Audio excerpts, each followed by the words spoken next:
to seize up. So maybe this only happens to older athletes, but sometimes when I'm walking, my muscle will seize up. So I can move this arm to here and to here. But last summer, I had it where I moved my arm and then it kind of seized up. This muscle started contracting while I was trying to extend my arm. So when something seizes up, it stops moving, okay? Sometimes a machine will seize up. Like if your motor in your car is turning and then it stops and it won't turn anymore, we say that it has seized up. So I got this picture because I feel like his calf muscle is seizing up. So his calf muscle isn't working the way it's supposed to. Maybe he has a muscle cramp. You see this sometimes in a race. Someone's leg will seize up a little bit.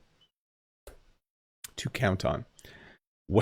When you play any sport where you have teammates, you count on your teammates. This means that you're going to play hard and you expect them to play hard as well, okay? It means someone is reliable.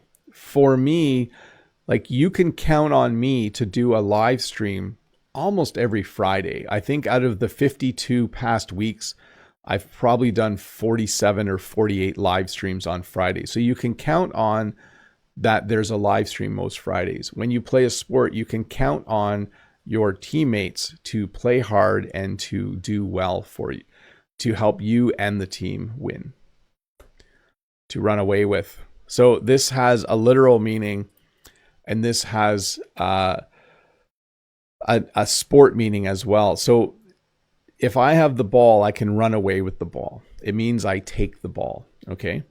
But when two teams are playing each other, and if the score is 40-7, I don't know if you can see that score down there, you could say that in this rugby game, Australia was predicted to run away with the game, okay? Or Australia ran away with the game.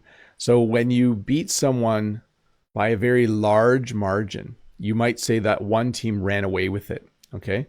It's like, wow, 40-7, Australia ran away with the game. So basically, when you do so well that the score is that big there's that big of a difference, you would use the phrase to run away with.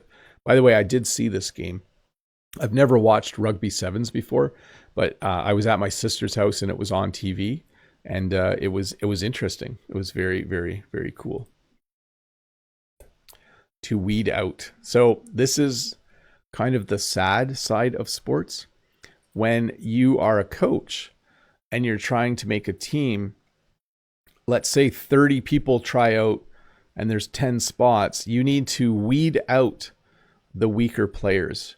That means you need to figure out who isn't good enough and then cut them from the team.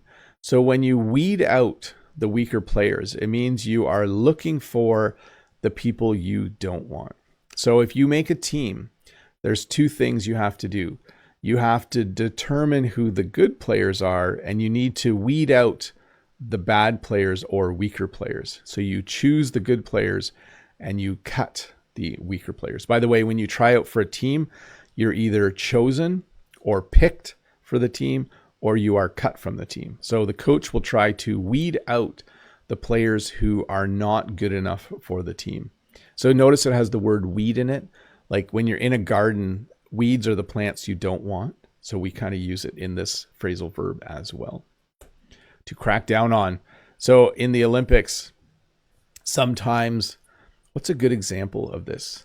Sometimes in hockey, they try to crack down on the rough play. That means the referees or umpires, depending on the game, are going to look extra hard for certain behavior. Okay, so maybe there's a game between two teams who really don't like each other.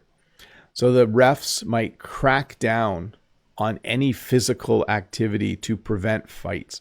So when you crack down on something, it means you try to look for it and prevent it from happening. Sometimes at school, let's say students are using their phones too much. As teachers, we might be told we need to crack down on phone usage. So make sure students aren't distracted by their phones. Look for them using phones inappropriately and then take the phone away for the day or something like that. So when you crack down on something, you try to identify it and stop it. Sometimes the police will crack down on speeders. They'll put a police car somewhere so that they catch more people speeding.